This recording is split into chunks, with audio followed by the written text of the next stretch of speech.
ओम नारायण नारायण नारायण नारायण। सब मित्रों को राम राम। सबका स्वागत है दोस्तों, कैसे हैं आप सब। तो दोस्तों इसी सप्ताह 7 दिन पहले 25 जुलाई को नेटफ्लिक्स पर मंडला मर्डर्स करके एक नई वेब सीरीज रिलीज हुई है। हालांकि जितना मैं जानता हूं हिंदी में मंडल शब्द होता है, पर इन्होंने मंडला शब्द प्रयोग क्यों किया है वही जाने। 8 एपिसोड से कुल मिलाकर इसे इन्होंने सुपरनैचुरल हॉरर क्राइम थ्रिलर कहा है इस सीरीज़ के जोनरा को। तो 8 एपिसोड से कुल मिलाकर इस सीरीज़ में वानी कपूर, सरवीन चावला, वैभव राजगुप्ता, श्रेया पिलगांवकर, रघुवीर यादव आदि आदि सीरीज़ में मुख्य भूमिका में हैं। अब एक लाइन में संक्षेप में अगर सीरीज़ कैसी है बताना हो तो जस्ट इतना ही बताना पर्याप्त है कि इसे वायरएफ ने नेटफ्लिक्स इंडिया के लिए प्रोड्यूस किया है। बस इतना बताना ही पर्याप्त है। अब आप सोच ही सकते हैं, जस्ट इमेजिन करके देख लीजिए, कल्पना करके देख लीजिए, वायरएफ प्लस नेटफ्लिक्स इंडिया, क्या कचरा इन लोगों ने बनाया होगा। आप जस्ट सोच करके देख लीजिए, सोच कर भी अंदर से घिन आने लगती है। तो इस प्रकार की ही कुछ ऐसी सीरीज़ आपको ये देखने को मिलेगी। अब जितना मैंने ऑनलाइन पढ़ा, द बुचर ऑफ बनारस करके एक नॉवेल है, उसके ऊपर ये सीरीज़ आधारित है। अब मैंने इस नॉवेल के बारे में थोड़ा सा सर्च किया। अमेजॉन पर इसका जो विवरण, संक्षेप में विवरण पढ़ने को मिलता है, वो थोड़ा सा मैं आपको पढ़कर बताता हूँ। उससे आपको एक आइडिया आ जाएगी कि इस कहानी के पीछे का उद्देश्य क्या है लेखक का। The shocking and brutal murder of a young American woman rips apart the peace of the ancient city of Banaras. She is found to be a research scientist working with the Vatican Observatory, one of the oldest astronomical research institutions in the world. तो बनारस में एक अमेरिकी महिला की हत्या हो जाती है। फिर पता चलता है कि वो अमेरिकी महिला वेटिकन की एक ऑब्जर्वेटरी है, जहाँ पर एस्ट्रोनॉमिकल रिसर्च की दुनिया की सबसे प्राचीन ऑब्जर्वेटरी उसको बताया है लेखक ने अपनी नॉवेल में। खगोल शास्त्र के ऊपर काफ़ी प्राचीन समय से वहाँ पर अभ्यास हो रहा है, ऐसा वो बता रहे हैं।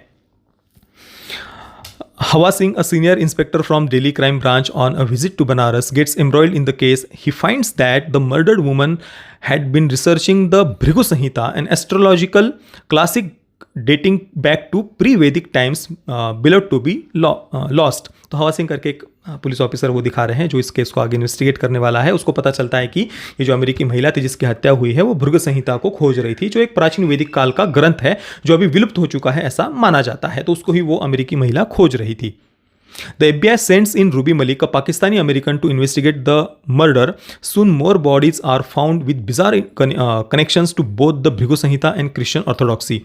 The Vatican seems to be carrying out a clandestine operation seeking the secrets of Hindu astrology in the city most sacred to it. तो अब एक वेटिकन से जुड़ी हुई अमेरिकी महिला की हत्या हुई है, तो FBI तुरंत अपने एक एजेंट को भेजता है। अब उस FBI को भी लेखक ने पाकिस्तानी मूल का अमेरिकी दिखाया है, रूबी मलिक उसका नाम है। फिर और कई सारी बॉडीज़ वगैरह मिलने लग जाती है बनारस में। तो पता चलता है कि वेटिकन ये हिंदू एस्ट्रोलॉजी से रिलेटेड कुछ खोज वगैरह करवा रहा था उस महिला के through. Secrets that the Vatican would kill to know.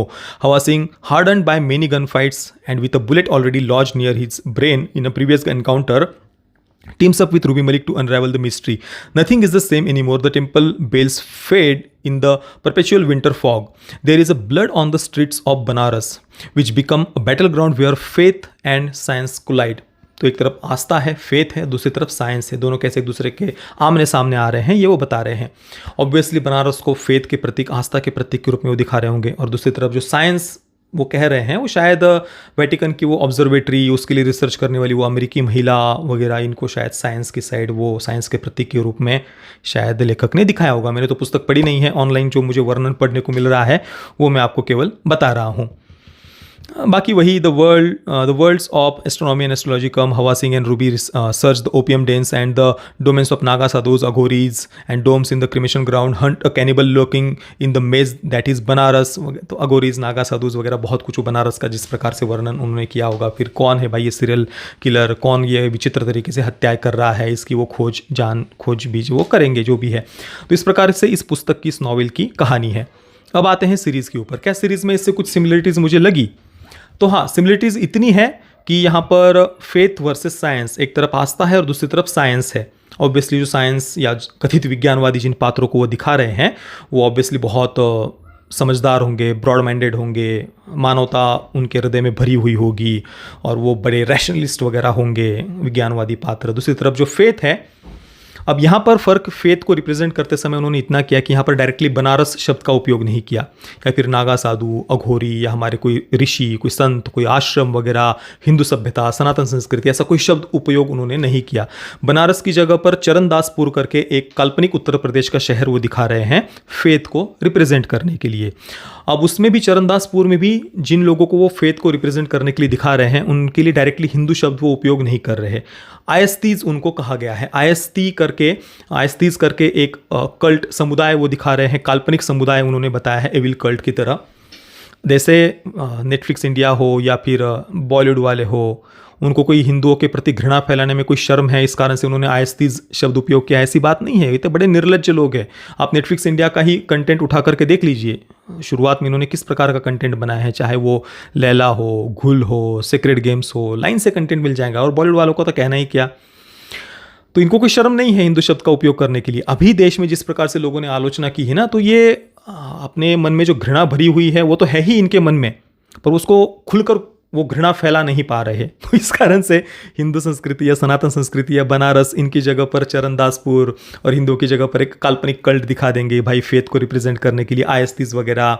बाकी जो अंदर मन में कचरा भरा हुआ है वो तो उसी प्रकार से है, जस्ट बाहर से उसको प्रेजेंट करने के तरीके बॉलीवुड वालों ने बदल दिए हैं। तो ये जो आयस्तीज है दो टाइमलाइन सीरीज में चल रही है, एक 1950 की है और एक वर्तमान के समय की। वर्तमान मतलब अभी नहीं, पर जो भी वर्तमान वो दिखा रहे हैं सीरीज में, दो टाइमलाइन चल रही है, एक 1950 के समय की और एक अभी के समय की। तो आयस्तियों के द्वारा 1950 में भी वो जिसको देवता मान रहे हैं, यस्त जिसको कह रहे हैं, वो उस यस्त को जागृत करने का प्रयास उन्होंने 1950 में भी किया था। तब वो सफल नहीं हो पाए थे। तो उसके बाद में अभी जो वर्तमान का समय जो भी सीरीज में उन्होंने दिखाया है, तो इस बार दोबारा से वे अपने जो आयस्तीज है वो अपने उस यस्त नाम के देवता को जागृत करने का प्रयास कर रहे हैं।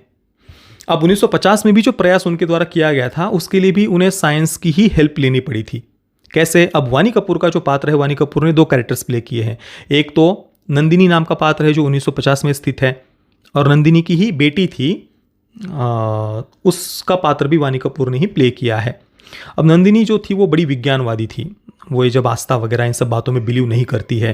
कुछ वो वहाँ पर प्लांट वगैरह चरणदासपुर में लगाना चाहते थे, परमाणु कुछ ऊर्जा क्रिएट करने के लिए, जो भी पावर प्लांट वगैरह कुछ वो लगाना चाह रहे थे वहाँ पर। तो बड़ी विज्ञानवादी सोच की नंदिनी को दिखाया है।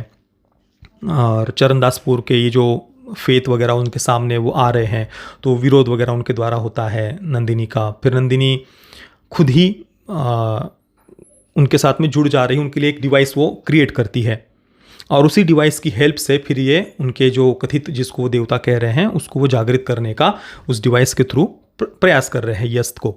पर उस समय नंदिनी ऑब्वियसली वो विज्ञानवादी है, तो उसके अंदर मानवता होगी, ब्रॉड माइंडेड होगी, समझदार होगी। फेथ वाले तो बर्बर दरिंदे, डेविल वर्शिपर, शैतान की पूजा करने वालों की तरह ही वो फेथ की साइड को दिखा रहे हैं। तो जो विज्ञानवादी नंदिनी है उसके अंदर की मानवता पता जग जाती है, उसको पता चलता है कि भाई ये तो कुछ बहुत ही ज़्यादा गलत हो रहा है। तो फिर वो उस पूरे डिवाइस को वगैरह, या जो भी जिस यस्त को जागृत वगैरह कर रहे होते हैं, अलग अलग बॉडी पार्ट्स को जोड़ करके उसको जला दे रही है। तो 1950 में तो सब विफल हो गए थे यस्त को जगाने में, पर नंदिनी की फिर उस समय उसको मार दिया जाता है आयस्तियों के द्वारा, श्रेया पिलगांवकर के कैरेक्टर के द्वारा। अब नंदिनी की जो बेटी थी उसको एक ईसाई परिवार गोद में लेता है, और इसके बाद में इस कारण से अभी उसका नाम रिया थॉमस है। वानी कपूर का वर्तमान में जो पात्र है उसका नाम रिया थॉमस है। और ऑब्वियसली रिया थॉमस को एक विज्ञानवादी साइड में, थोड़ा रैशनलिस्ट, ब्रॉड माइंडेड, समझदार वगैरह, इस प्रकार से ही रिया थॉमस के पात्र को वो दिखा रहे हैं। और वो भी वर्तमान में इन्वेस्टिगेट कर रही है रिया थॉमस इस पूरे केस को। अब क्या वो वर्तमान के समय में फिर से कौन यस्त को जागृत करने का प्रयास कर रहा है? यस्त को जागृत करने के लिए अलग अलग लोगों के शरीर के अलग अलग बॉडी पार्ट्स उनको चाहिए होते हैं। तो फिर वो मंडल के जो चक्र, वो मंडल दिखा रहे हैं, जो भी चक्र है उस पर उस बॉडी के अलग अलग लोगों के बॉडी पार्ट्स को जोड़ करके फिर वो यस्त को जागृत करने वाले होते हैं, ऐसा वो दिखा रहे हैं। काल्पनिक एविल कल्ट वगैरह दिखाना उनका उद्देश्य है। अब ये है ना, बॉलीवुड वाले या जो भी जिसने नॉवेल भी लिखी होगी, ये लोग कुछ हॉलीवुड की फिल्में देख लेते हैं, उन हॉलीवुड की फिल्मों में ऐसे एविल कल्ट्स वगैरह दिखाए जाते हैं। इवन नेटफ्लिक्स पर ही मैंने काफ़ी सारे कुछ एक पॉलिश सीरीज़, पोलैंड की सीरीज़ भी देखी थी मैंने, और एक दूसरी भी एक दो हॉलीवुड में भी बहुत सारा ऐसा कंटेंट आपको देखने को मिल जाएगा जिनमें इस प्रकार के कुछ एविल कल्ट वगैरह दिखाए जाते हैं। अधिकतर आपको जो हॉरर सुपरनैचुरल सीरीज़ वगैरह होती है ना, उनमें ऐसे एविल कल्ट्स दिखाए जाते हैं कि अंडरग्राउंड में वो कुछ डेविल वर्शिपर्स के रूप में उनको दिखाया जाएगा। इनमें से अधिकतर कंटेंट वेस्टर्न कंजर्वेटिव्स के द्वारा बनाया जाता है, और वो इस प्रकार का कंटेंट बनाते समय जब भी ये एविल कल्ट्स दिखाते हैं ना, उनको किसी इंडिजिनियस ट्राइब के किसी देवता, जिसको वो शैतान मानते हैं ऑब्वियसली, क्योंकि उनके अनुसार नॉन बिलीवर्स डेविल वर्शिपर्स होते हैं, तो वो इन एविल कल्ट्स वालों को किसी इंडिजिनियस ट्राइब के देवता को, जिसको शैतान कहते हैं, उसको जागृत करने का प्रयास करते हुए दिखाते हैं। आप देख लेना इस प्रकार के एविल कल्ट्स के ऊपर आधारित जो वेब सीरीज है, फिल्में वगैरह है, ध्यान से थोड़ा सा आप स्टडी करना, इनमें से अधिकतर कंटेंट में ये थीम आपको देखने को मिल जाएगी। तो वेस्टर्न कंजर्वेटिव्स इस प्रकार का कंटेंट बना करके उन इंडिजिनस ट्राइब के लोगों को बर्बर, एविल, शैतान या डेविल वर्शिपर्स वगैरह दिखाने का प्रयास करते हैं। अब एक भारतीय जब इस प्रकार का कंटेंट देखता है, तो वो अगर उससे इन्फ्लुएंस भी हो रहा है, तो फिर उसको वो अंग्रेज़ों की तरह सोचने की या बाहर के लोगों की तरह, विदेशियों की तरह या वेस्टर्न कंजर्वेटिव्स की तरह सोचने की क्या आवश्यकता है। चलो आपको वैसा कुछ बनाना है, भाई तुम तो स्वयं एक इंडिजिनस ट्राइब से हो, हिंदू सभ्यता, हिंदू संस्कृति तुम्हें स्वयं व्हाइट कॉलोनाइजर्स ने समाप्त करने का प्रयास किया था। यहां पर इंक्विजिशन लगा करके इस सभ्यता के हिंदुओं के कल्चरल जेनोसाइड का प्रयास किया गया था, चाहे वो पुर्तगीजों के द्वारा हो या ब्रिटिशों के द्वारा हो। वो खुद तुम्हें इंडिजिनस ट्राइब से मानते हैं, और समाप्त करना उनका उद्देश्य ही मेन यही था कि सभ्यता को, संस्कृति को समाप्त किया जाए, इनको कन्वर्ट किया जाए। तो एक भारतीय के रूप में तुम अगर कोई बाहर का कंटेंट इस प्रकार का देख भी रहे हो, उनमें कुछ वो एविल कल्ट्स वगैरह दिखा भी रहे हैं, तो उसको भारतीय परिप्रेक्ष्य में ढालने के लिए क्या तुम कुछ यहाँ के अनुसार कुछ चेंज नहीं कर सकते? यहाँ पर भी तुमको किसी इंडिजिनस ट्राइब को या किसी एविल कल्ट को दिखाना है, तो उसके लिए भी कुछ भारतीय संस्कृति से जुड़कर आपको कुछ आयस्तीज वगैरह इस प्रकार से कुछ दिखाने की आवश्यकता है क्या?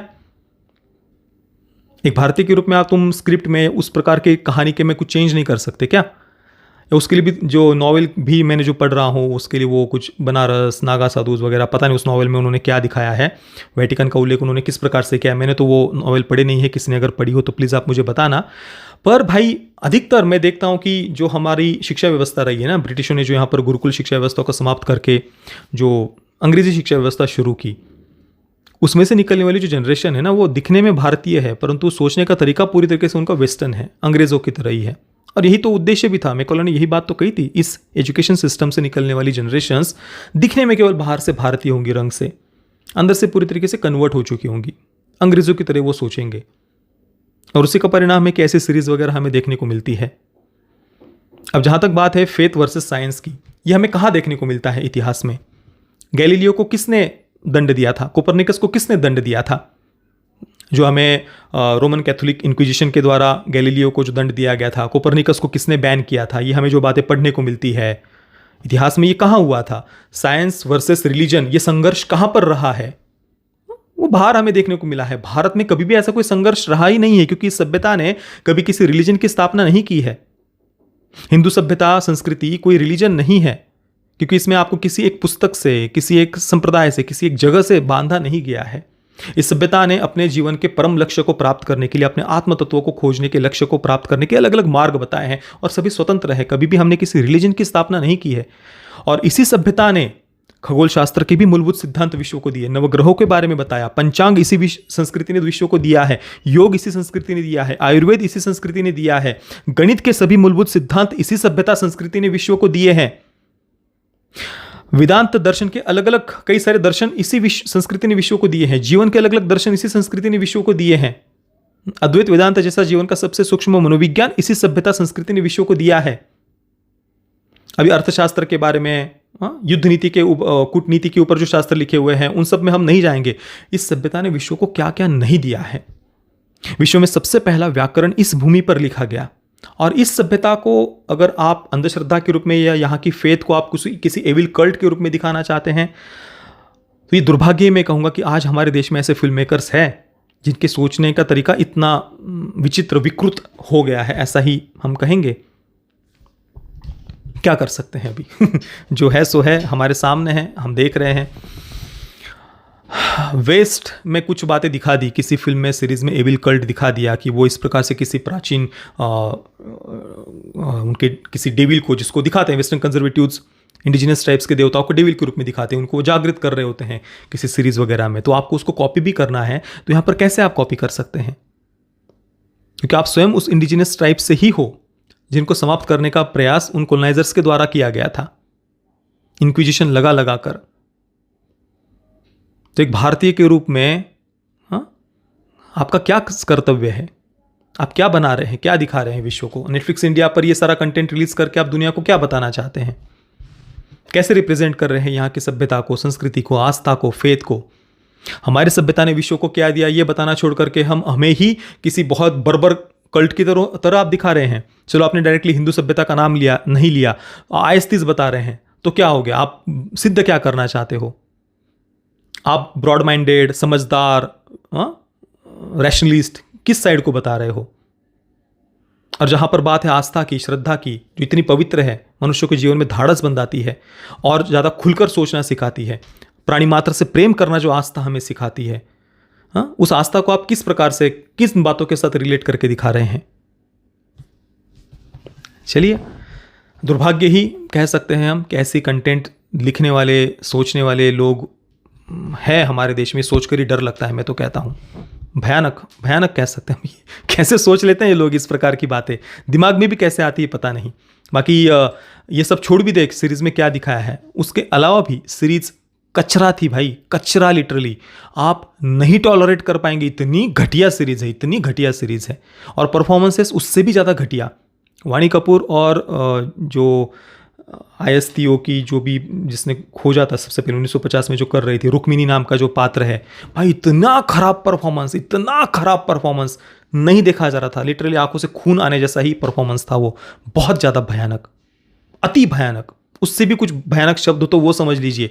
इतने खराब परफॉर्मेंसेस, इतना खराब डायरेक्शन, बिल्कुल ही अनइंटरेस्टिंग, अनलाइकेबल ऐसे कैरेक्टर्स जिनमें हमारा एक सेकंड भी उनके साथ बिताने का मन नहीं होता, ऐसी सीरीज है ये। मैं मंडला मर्डर्स को दूंगा 0/10 स्टार्स, क्योंकि मुझे पर्सनली 1% भी कुछ भी अच्छा फील नहीं हुआ इस सीरीज़ का, कुछ भी देख करके। ना इसके कुछ विजुअल्स, ना परफॉर्मेंसेस, ना डायरेक्शन, कुछ भी ऐसा अप्रिशिएट करने जैसा मुझे कम से कम भाई अंदर से फील नहीं हुआ। उल्टा इस सीरीज़ ने मुझे क्रिंज फील करवाया या इरिटेट किया। क्रिंज शब्द नहीं, इरिटेट किया, ये बिल्कुल सटीक शब्द है।